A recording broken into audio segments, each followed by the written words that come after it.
نحمدہ و نصلی علی رسولہ الکریم۔ میرے بھائی اور دوستو، ساری دنیا کو یہ معلوم ہے اور اتفاق ہے، پوری دنیا کا، باطل کا بھی اتفاق ہے کہ جس نے زندہ ہونا ہے اس نے مرنا ہے۔ قرآن پر اختلاف کرنے والے موجود ہیں، نبی کریم صلی اللہ علیہ وسلم پر اختلاف کرنے والے موجود ہیں اور تھے اور رہیں گے، اللہ پر اختلاف کرنے والے موجود ہیں اور تھے اور رہیں گے۔ لیکن ایک چیز ایسی ہے، موت ایک حقیقت ایسی ہے جس کو کوئی نہیں جھٹلا سکتا، جس سے کوئی اختلاف نہیں کر سکتا، ہر ایک کو معلوم ہے میں نے مرنا ہے۔ ہمارا عقیدہ، ہمارا ایمان ہے کل نفس ذائقۃ الموت۔ باقی لوگوں کا تو یہ نہیں ہے، قرآن ہمارا ہے، قرآن میں احکام ہمارے لیے ہے، قرآن میں اللہ کا فرمان ہمارے لیے ہے، لیکن غیروں کا کیا تعلق ہے اس سے؟ لیکن موت ایک ایسی حقیقت، اٹل حقیقت ہے جس سے کوئی مفر نہیں اور جس سے کوئی انکار نہیں کر سکتا، اتفاق ہے۔ تو آج کل میرے عزیزو، پے در پے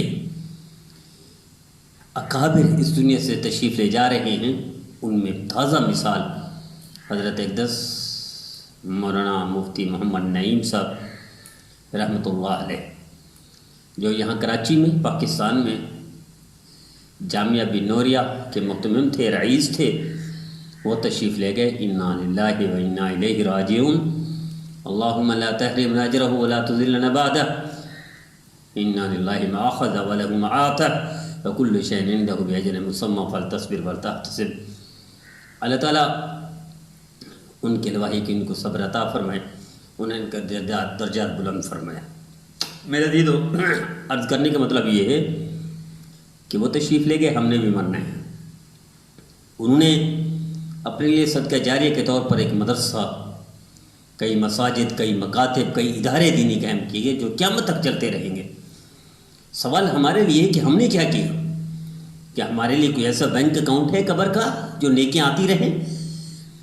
اگر نہیں کر سکے تو آج سے کوشش کیجئے، اپنے تئیں کوشش کر کے کہ کوئی مسجد بنا دے تاکہ وہ نیکی قیامت تک آتی رہے، کوئی ادارہ بنا دے قوم کی خیر خواہی بہتری کا، امت کی اچھائی کا، عالم اسلام کی بھلائی کا کوئی ادارہ، کوئی مسجد، کوئی مکتب، کوئی اسکول، کوئی مدرسہ بنا دے تاکہ بینک اکاؤنٹ قبر کا کھل جائے اور قبر میں نیکیاں آتی رہیں۔ اس سے پہلے کہ موت آ جائے، کوئی نہ کوئی اپنے لیے صدقہ جاریہ اور ذخیرہ آخرت کے طور پر، بلکہ ذریعہ نجات کے طور پر کوئی چیز ایسی وجود میں لائیے۔ نبی کریم صلی اللہ علیہ وسلم نے ارشاد فرمایا، ہر بندے کا نام اعمال ٹھپ پر بند کر دیا جاتا ہے ماسوائے اس کے جس میں صدقہ جاریہ، کوئی نیکی اچھائی کا کام کر دیا، یا کوئی طلباء کو، نوجوانوں کو پڑھا دیا، یا اچھی اولاد ہی تربیت کر دی۔ تو میرے عزیزو، ان میں سے کوئی ایک چیز اپنے لیے کر کے مریں تاکہ بینک اکاؤنٹ کھول جائے اور قیامت تک نیکی آتی رہے۔ اللہ حضرت مفتی نعیم صاحب رحمۃ اللہ علیہ اور دیگر اکابر، اللہ ان کے درجات بلند فرمائے اور ہمیں بھی ان کے نقش قدم پر چلتے ہوئے دین کے لیے ایسی ہی کوششیں کرنے کی توفیق عطا۔